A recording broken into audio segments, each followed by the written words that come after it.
Vous pensez que gravir les marches de l'Opéra viennois était une mission de taille pour l'équipe de Rogue Nation? Ça tombe bien, nous aussi.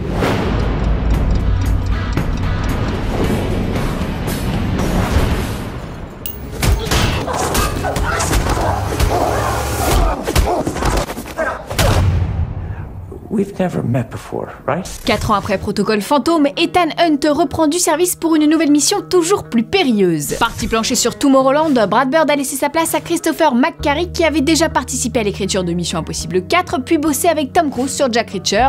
Mais leur collaboration s'est quelque peu intensifiée sur ce Rogue Nation où les cascades se sont multipliées, des cascades toutes plus dangereuses les unes que les autres. Écoutez. They were all really complicated in their own way. The car chase, we had to build new cameras and new camera equipment to capture the shots that we did. The opera was the longest sequence to shoot. It was the first shot of the movie and the last shot of the movie, and was peppered out throughout the entire production. The A400, we only had 4 days to shoot it. So that was incredibly challenging. Et cette cascade de l'avion, justement, parlons-en. Après avoir gravi la plus haute tour du monde, Tom Cruise a souhaité repousser les limites du danger. Pas de doublure, donc c'est bel et bien lui qui s'agrippe à un avion en plein vol à plus de 1500 mètres d'altitude. La scène a été réalisée sans effets spéciaux, ce qui n'a pas manqué de faire frémir l'équipe du film, à commencer par le réalisateur. Terrified. I was on the plane, and so just to know that he was right on the other side of the door where we were sitting. But you couldn't talk to him. There was nothing you could do to stop once you took off, and the least of the dangers was him falling off the plane. There were many more variables that were more dangerous than that. The fact that we did it for real, it just boggled my mind. I couldn't quite believe that we were going to go through that. It just seemed to be crazy, but you know, it was very well designed, very well executed. There were things that could have gone wrong though. There was, you know, airspeed and temperature and the birds and particulate on the runway that could have, you know, it did jump up and hit him, and you know, so there was a bit more fear than when he did the tallest building in the world thing, because that felt more controlled, more contained. This felt like anything could happen. We basically spent months trying to figure out how to do it. We had to work with engineers to figure out where to put that airplane. The Airbus had not even been delivered yet, so we spent a lot of time. I had to wear contacts. We figured that out to be able to keep my eyes open. And also, it was a problem with temperature. I couldn't wear any other long johns or anything like that. So, and then they just essentially, I'm wearing a suit, they strapped me to the plane, and I went down the runway. We did it 8 times. We have a safe approach, and in case we have anything, we have procedure to catch him in the cargo and to recover. I think as we spent the year together, we got more confidence in them and the way that they were operating in the back of the airplane.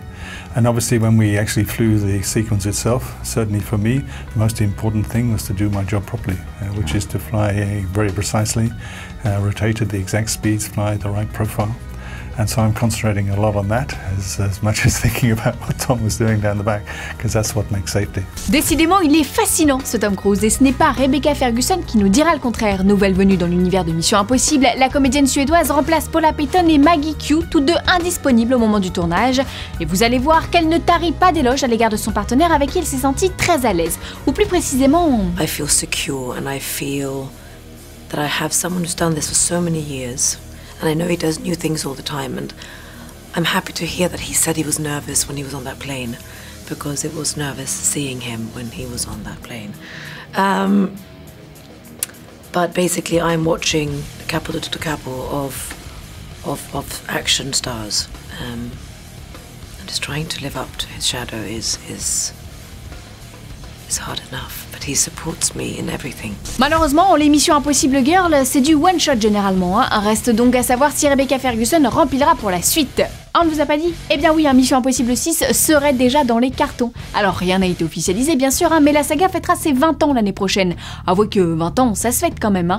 Et puis lorsque l'on a donné rendez-vous à Simon Pegg pour le 6e épisode, il n'a pas nié. Alors appelez ça comme vous voulez, mais pour nous ça ne fait pas un pli, c'est un aveu les amis. Bon, en attendant, rendez-vous dans les salles le 12 août prochain pour ce Rogue Nation. Votre mission, si vous l'acceptez, faire exploser le nombre d'entrées.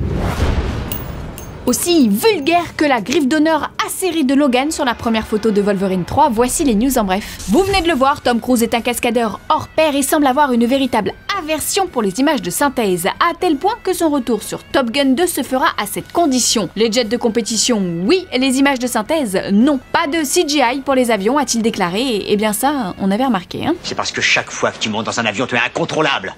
Je ne t'aime pas parce que tu es dangereux. Ça, c'est vrai. Ice Man.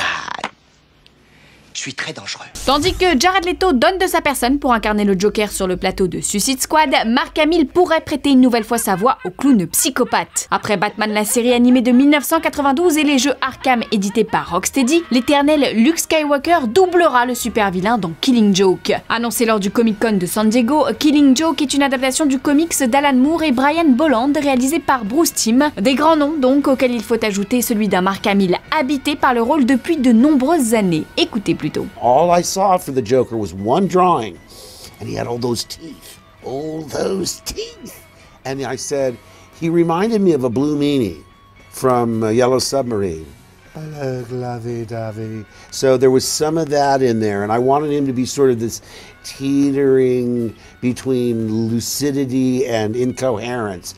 It's a wonderful part to play, because he's crazy. I mean, he's unpredictable because he doesn't have a logic that you and I would have.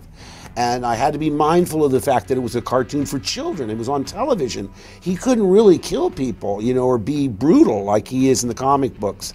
But who knew? I mean, I went to Broadway to play diverse characters like the Elephant Man and Amadeus, and I never dreamed in a million years that one of the most fulfilling and fun characters to play would be on a television cartoon like the Joker. Who knew?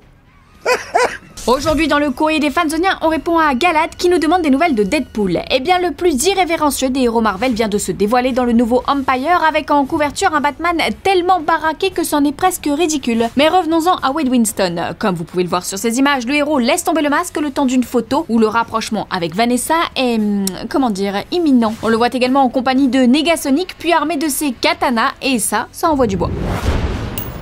Fanzone, c'est fini pour aujourd'hui, mais vous pouvez nous retrouver sur YouTube en vous abonnant à la chaîne Fanzone et à la chaîne Allociné.